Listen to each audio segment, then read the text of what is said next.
नमस्कार, मी nurse Preeti.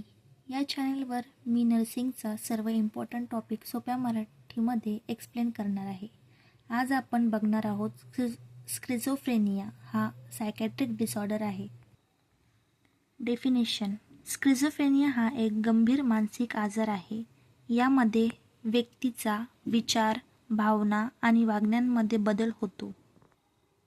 Causes: या आजाराचे मुख्य कारण म्हणजे जेनेटिक डिसऑर्डर, ब्रेनमधील डोपामाइन इम्बॅलन्स होणे, जास्त स्ट्रेस आणि ड्रग अब्यूज.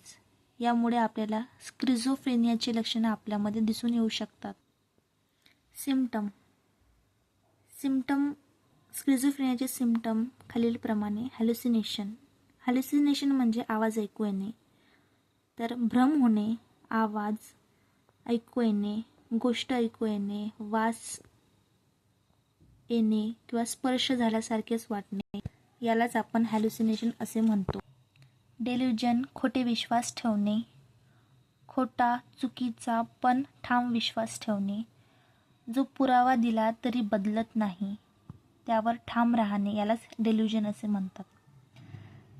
डिसऑर्गनाइज स्पीच म्हणजे बोलणे विस्कळीत असणे, अर्थ न लागणारे, विचार एकमेकांशी न जोडलेले असतात, यालाच डिसऑर्गनाइज स्पीच असे म्हणतात.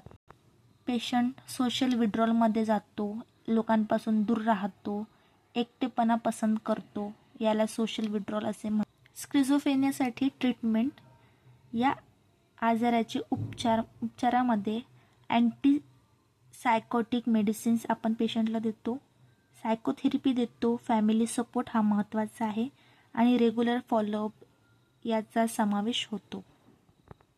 नर्सिंग मॅनेजमेंट: नर्स म्हणून आपल्याला पेशंटशी शांतपणे बोलायचे, हॅल्युसिनेशनला रिफोर्स करायचं नाही, चुकीचा विश्वास न द्यायचा नाही, पेशंटची सेफ्टी मेंटेन करायची, रेग्युलर मेडिसिन चेक करायचे आणि पेशंटची चांगली काळजी घ्यायचीच.